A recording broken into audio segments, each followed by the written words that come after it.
When creating this tactic, I was frustrated with how often the opposition racked up possession against my Leeds United team.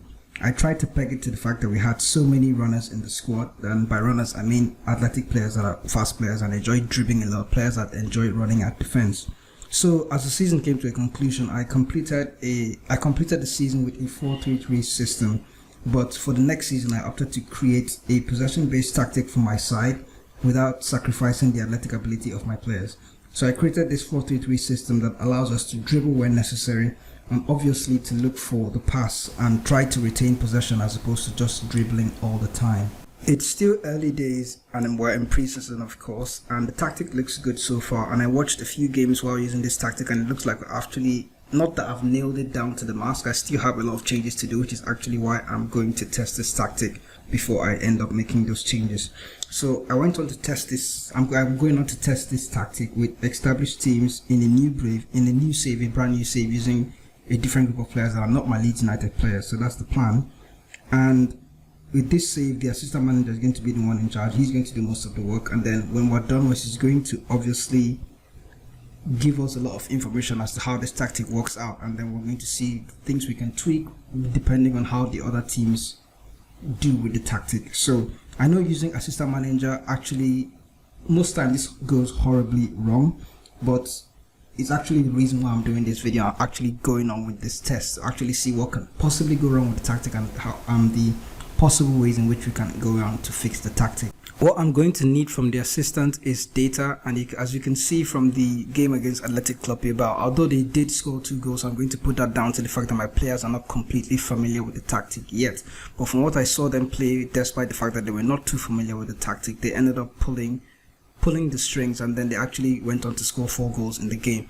And if you look at the stats so far, it showed that we actually controlled most of the match, and then created a lot more chances, had the ball for most of the game, and then although we did slip up twice, I think they scored 2 goals with a few chances that they had. But that's basically what I'm trying to understand when I'm going to test this tactic with the other teams, to see how well we can get the best out of our players using this tactic. So in essence, our pre-season starts here.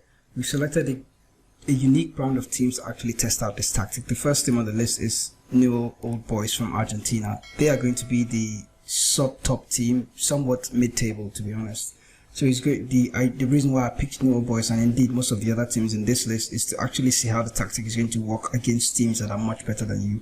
I did include Manchester City in the list because they are going to be the elite team, and they're going to be the ones actually to test the tactic to the fullest. That's in an ideal scenario because they have top quality players, good passers of the ball, good players that can actually retain possession of the ball. That's why Man City is in here. They're going to test the tactic on an ideal situation. I actually hope it works out for them. The next team on the list is Real Betis. They are somewhat mid-table and let me say sub-top, one of the sub-top teams in La Liga. They're one of the better teams as well, but they're not as good as Real Madrid and Barcelona and Atletico Madrid. So it's going to be interesting to see how the tactic works out for a team that is, let me say, not the elite team, but is good enough to actually execute the tactic. Roma is much the same, and Vitesse as well, so they're all in the same category in relation to their leagues. They're not the best, but they are better than most of the other teams that are in the league. Shakhtar Donetsk is also another team that is expected to walk their own league, but it's going to be interesting to see how it works for them in European competitions, just to notice. And I also added Leeds United because, well, they will be testing the tactic as in 2026, which is where I'm going to be using the tactic in my season 2026, but I'm going to test this tactic out with Leeds United in their current 2021 state to see how well they do with the teams that are much better than them in the league. So here then is the tactic. It's a custom 4-3-3. I created it based on the players that I have at Leeds, but then I wanted them to be a lot more conservative when they have the ball, and also to be able to run when the opportunity arises. So in goal, I started with a sweeper keeper on support duty, but then I asked him to pass it shorter. The wing back on the right hand side is a wing back on support duty, but he is also asked to pass it shorter, but his objective is actually to cross the ball to the far post. That's because there's a relationship between the wing back on the left hand side and to actually play the ball to this player here. Because the false line isn't existent, it's not really good to play the ball into the center of the field or to cross. Ideally you can turn this off if you want, but I want him to play to the far post, knowing that the false line is not going to be in the box most of the time, so he has to aim this ball hard enough to get to the player at the far post, which is going to be the inside forward on the left hand side. His other instructions are to shoot less often, close down more, tackle harder, and mark tighter. The complete wing back on the left hand side also has passage, and his instruction is altered to cross it to the far post. Again, because the false 9 is not going to be in this position all the time, so the ball has to be hard enough to get to the far post and then meet the inside forward on the attack duty that's going to latch onto that cross. His other instructions are much like the wing back on support on the other side: shoot less often, close down more, tackle harder, mark tighter. In central defense, to really try and retain possession, I was thinking whether I should use a pairing of 2 central defenders, right? But then I realized that I have a central defender that is actually quite good with the ball at his feet, so I opted for a ball playing defender and 1 central defender. That way there can be one player playing his shot, playing those safe passes, and then the ball playing defender is actually going to take more risks. You will notice that I did not add passes shorter to the ball playing defender. His instructions are shoot less often and dribble less, so don't run too much with the ball. So in the defensive midfield position, I opted for a deep line playmaker on defend duty, and his instructions are to pass the shot, that close down more, and tackle harder. So I'm trying to create that possession based tactic by telling key players to retain possession and give it to more creative players. In central attacking midfield is actually where it got tricky. I wanted to use both advanced playmakers in this role because I felt they have better ball retention and then more creativity as well. But I opted for 1 mezzala and 1 advanced playmaker. The mezzala on the right is because I have a player that is a good mezzala, but I opted for the support duty so he doesn't always venture too far forward all the time. His instructions are to take more risks, shoot less often, close down more, tackle hard, and mark tighter. I also added the pass shorter instruction for him, so he will always remember to retain possession first, and if the opportunity arises, he will actually start making that run into the box. The AP on the left hand side is an advanced playmaker on support. His instruction is to pass it shorter, close down more, tackle harder, and mark tighter. Since he's an advanced playmaker, he will still take risk when the opportunity arises, so that's also very good. But the first thing he's going to have in mind is to actually play a short pass to the nearest player if the opposition to play a through ball doesn't present itself. In attack, I opted for 2 inside forwards, 1 on attack, 1 on support. The player on support, like I mentioned before in previous videos, I think you've seen them by now, but I always like to have 1 player on support, then the player behind him is going to be on attack, or if the player ahead has an attack duty, then the player behind him is going to be on support duty. It somehow tends to work in Football Manager, but there are no rules around. There are no rules to this stuff, I guess. But the inside forward on the right hand side is the player that is on attack duty, and then his instruction are to pass it shorter, close down more, tackle harder, and mark tighter. I could have also asked him to play that hard cross to the far post, but I don't think that would be necessary since the wing back that is following him is actually going to play the cross to the far post, so this guy is just going to cross the ball to wherever he wants. His instruction is even to cross it less, so I don't think that really matters. The inside forward on the left hand side is an inside forward on support, so he's actually going to be less adventurous than the counterpart on the right. His instructions are to run from position, sit narrower, close down more, tackle harder, and mark tighter while passing it short. In attack, I opted for a false 9. Ideally, I would want this to be a complete forward on support, as he's a lot more creative, and to be honest, as the season goes on, I might eventually opt for a complete forward on support because, well, the false 9 is probably going to be too serious with his role, but as opposed to the complete forward that, although he's going to act like a false 9, he will also behave like an advanced forward when the opportunity arises. So but for now I'm going to opt for the false 9, and then his instructions are to pass it shorter, shoot less often, run from positions because I want him to be everywhere except where he's designated to be, I guess. Also close down more, tackle harder, and mark tighter. You will notice that I actually asked most of my players to engage your position and close down more. We're going to talk about that a little more in the team instructions. For the team instructions, we're going to begin with out of possession.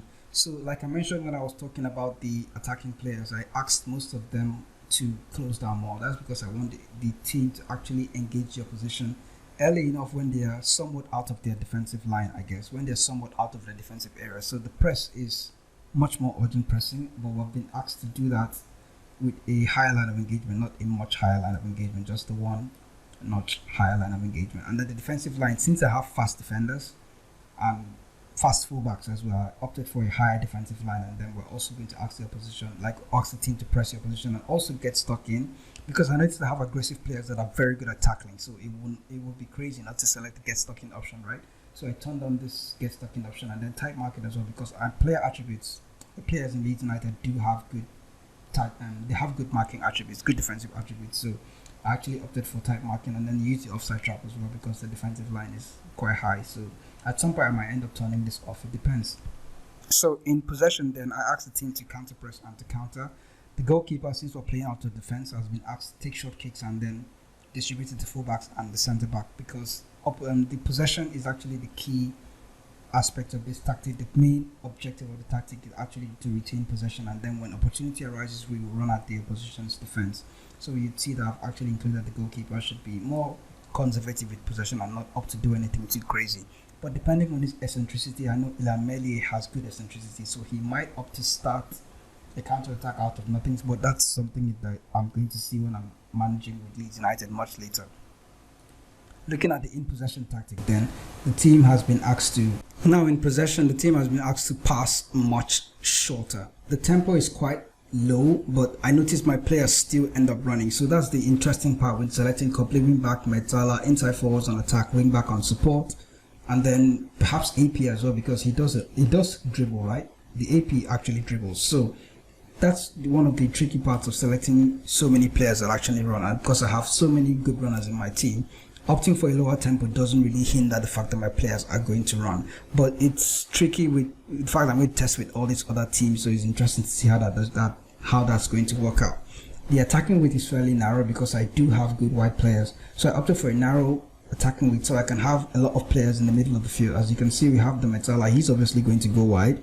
The wing back is obviously going to play wide. The inside forwards are going to cut inside. So them playing much narrower allows more space for the complete wing back and the wing back that are going to be on the overlap to actually get into space. So in the approach play, actually we've opted for passing to space as well, because as much as when we're trying to retain possession, when there's a run, when there's an open space, my players will actually look to make those runs in, so we're going to want to pass into space as well. The crossing has been low because I do not have that many tall players in my squad, so low crosses, and we're going to whip it hard on the ground into the far post, if you can remember. Yeah, that's the team instruction, the player instruction for the wing backs, I guess.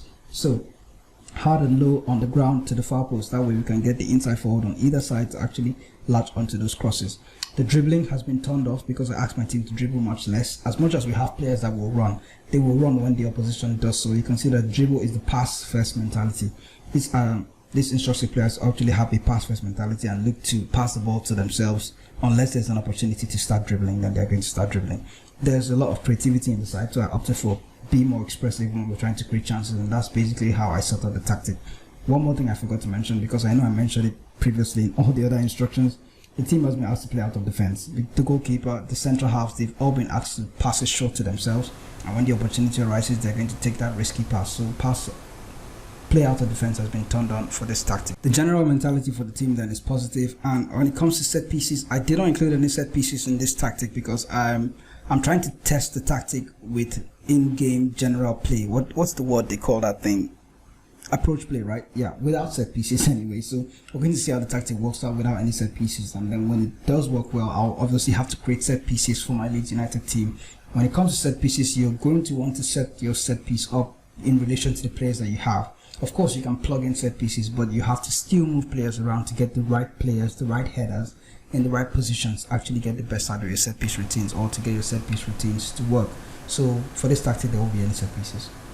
So we're here at the end of the season. Well, for some teams it's the end of the season, and for others a season has probably finished and a new one has begun. So looking at Newell Boys, I think Newell Boys season has finished because the calendar is a lot different.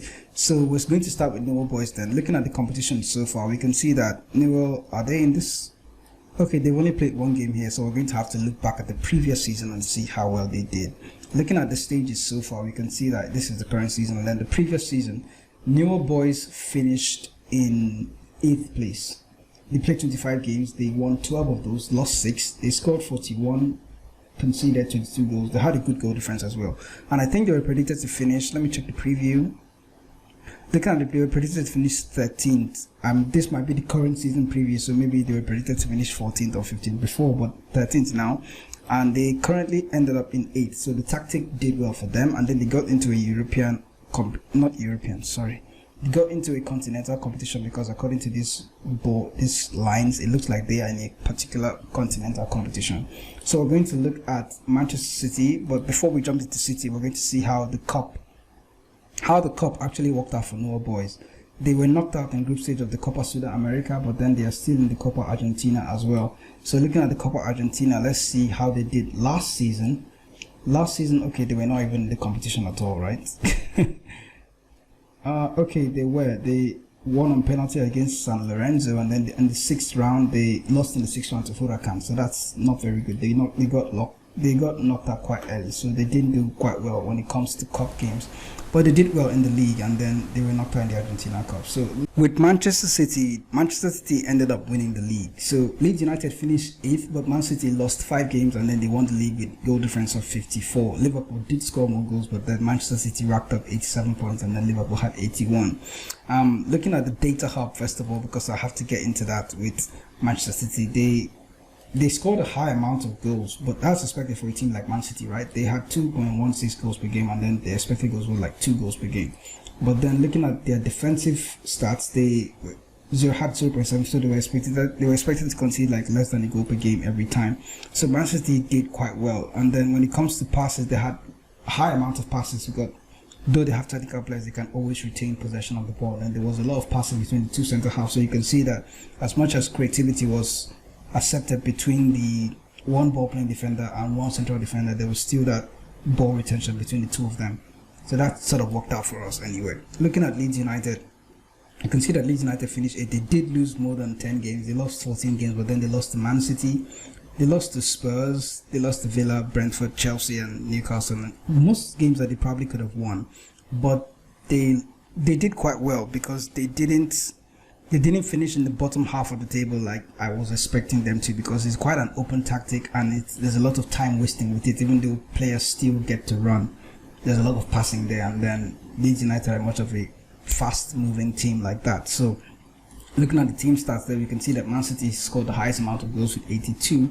Liverpool did have most shots, but then they scored 1 goal less. So it was a close encounter between the 2 of them in the league. Going to the other league, then we can see Real Betis. I keep saying Real Hispalis, I don't know why. Real Betis finished in the Champions League places, so that's good for them. They had 66 points, but then they lost 10 games. So you will lose. So I need to actually sort out something defensively with this tactic, because there's a lot of defeats here. But then they did score.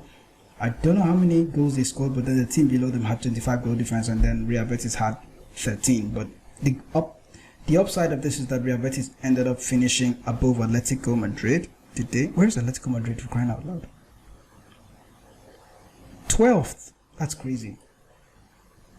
Real Betis actually finished in 4th place, so that's a big step up from where I expected them to finish. So it did well for them. So far so good. AS Roma seems to be the team that actually outdid themselves with this particular setup. I did not expect them to be the top team. Normally Milan, Inter and Juventus and Atalanta and Napoli are going to be like the first teams I'm going to think of before looking at Roma. But AS Roma went on to win the league, and they had a goal difference of 62. They had the highest amount of goals. They scored 85 goals in the league, and the next team, AC Milan, had 78. So the tactic knocked it out of the park with AS Roma.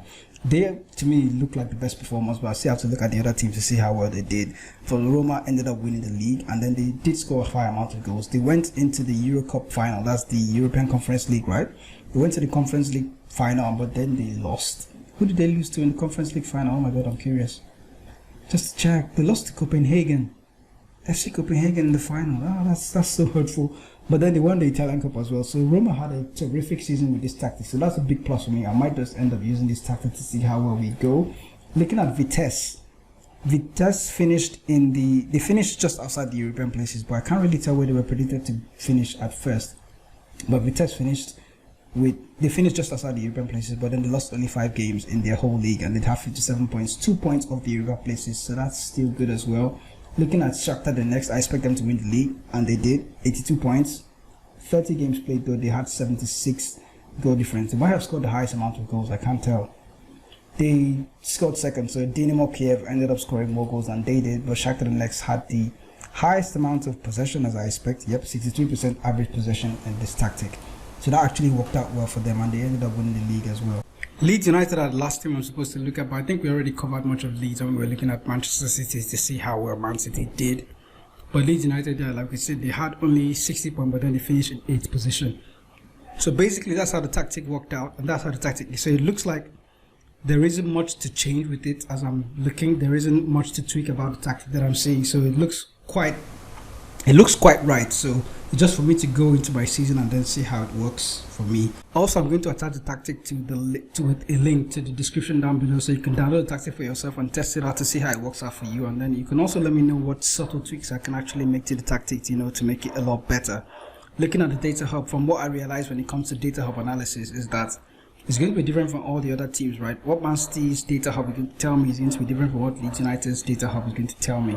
So there's a lot we can actually learn from this, but we can see that Leeds United, even though Man City had 2-point-something goals per game, Leeds United do have just the 1.34 goals per game with the tactic. And then looking at the defensive side of things, they aren't doing that bad defensively, so there's a lot of tackles, so they're winning the ball from what I'm seeing, and then they're doing quite well, so that's not bad. In clearances, they don't make a lot of clearances, so there's a lot of passing out of defense, so that works out, and I don't think that's something I want to change. The tactic looks like it's exactly how I want it to operate, and that's fine. There isn't much to change when it comes to the tactic. And then looking at the results of all the other teams as well, it actually looks quite right. Notice that this Leeds United squad as a 2021-2022 is not the same one I have in 2026, so that's a lot better. The team I have in 2026 is a lot better than the one that is currently here, so that it means that this tactic is actually going to go well for me throughout the season. So thank you guys for sticking out this long for this video. I know it's been a lengthy one, and there's a lot I actually need to cover I think I've actually covered most of the tactic right in full detail. So thanks for sticking out with this video. Remember, if you like this video, remember to leave a like on the video down below, and also to subscribe to the channel if you actually enjoy this content, because I do create tactics like this for mid-table sides and sub-top elite teams as well, teams that are actually trying to rise up in the leagues, and also lost teams that are hidden somewhere in Europe, somewhere in Africa, somewhere in North America, wherever your home club is. I actually like creating tactics for teams that are not so famous in Football Manager. So that's basically how that's basically how Dark Horse FM operates. So remember to subscribe to the channel, guys, and I will catch you guys in the next video.